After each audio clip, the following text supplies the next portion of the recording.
Perkembangan terbaru menyelimuti kasus tragis pengeroyokan terduga pelaku pencurian ayam di Kabupaten Tabanan, Bali, yang sempat menggemparkan publik. Pada Senin siang, 27 Juli 2026, jajaran kepolisian dari Polres Tabanan menggelar proses ekshumasi atau pembongkaran makam jenazah korban berinisial KD di tempat pemakaman desa adat Sidetapa, Kabupaten Buleleng. Langkah pembongkaran kubur ini diambil aparat kepolisian untuk melakukan otopsi serta pemeriksaan ulang terhadap jasad korban demi melengkapi berkas penyidikan dan memperkuat konstruksi perkara hukum pengeroyokan fatal tersebut.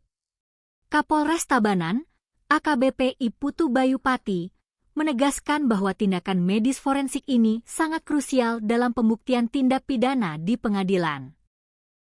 Tujuan utama ekshumasi adalah mengidentifikasi identitas mayat, mencari penyebab pasti kematian, serta mengumpulkan tanda-tanda kekerasan demi kepentingan penegakan keadilan hukum, ujar AKBP I Putu Bayupati.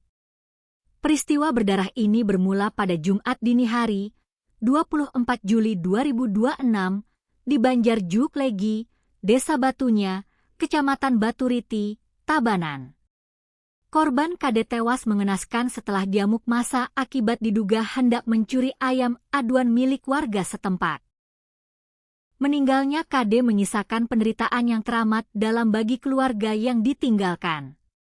Korban diketahui meninggalkan 3 orang anak, di mana 2 diantaranya masih menempuh pendidikan di bangku sekolah.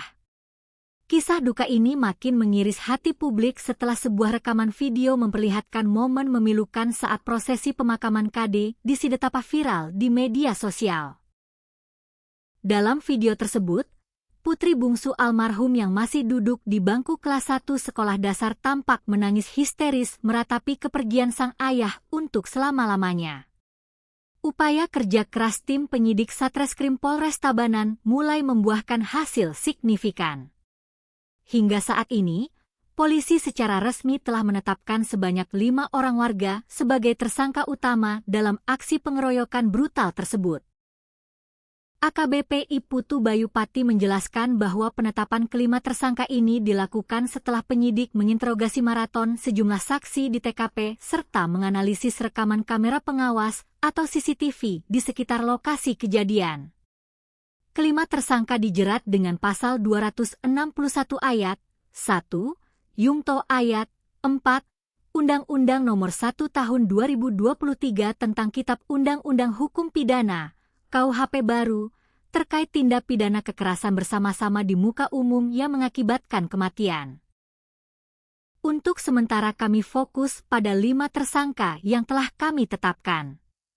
Jadi 5 orang ini masih dalam pemeriksaan intensif. Tidak menutup kemungkinan jumlah tersangka akan bertambah seiring berjalannya penyidikan, tegas Kapolres Tabanan.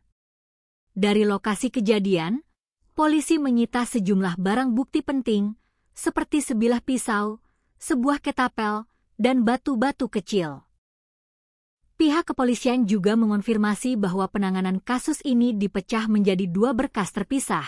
Dugaan pencurian ditangani oleh Polsek Baturiti, sedangkan kasus pengeroyokan diusut tuntas oleh Satreskrim Polres Tabanan.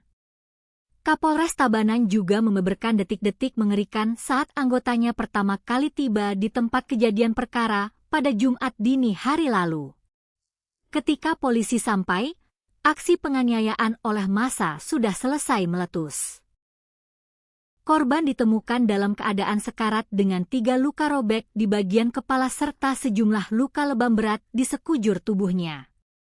Anggota kami langsung meminta bantuan warga untuk melarikan korban ke rumah sakit, ungkap AKBP I Putu Bayupati.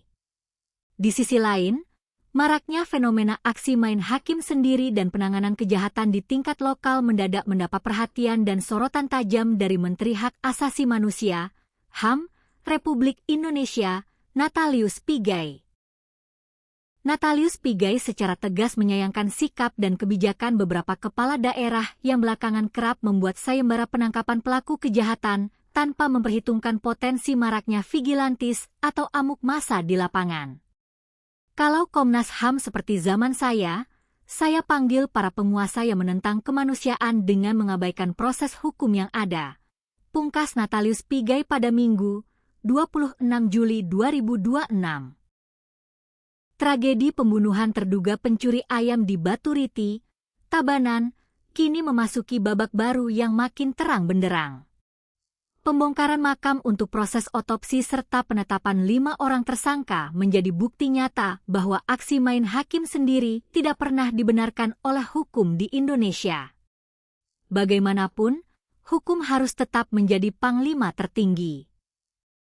Kita berharap proses penyidikan di Polres Tabanan berjalan transparan dan berkeadilan, agar tidak ada lagi nyawa yang melayang sia-sia di jalanan hanya karena luapan emosi massa semata.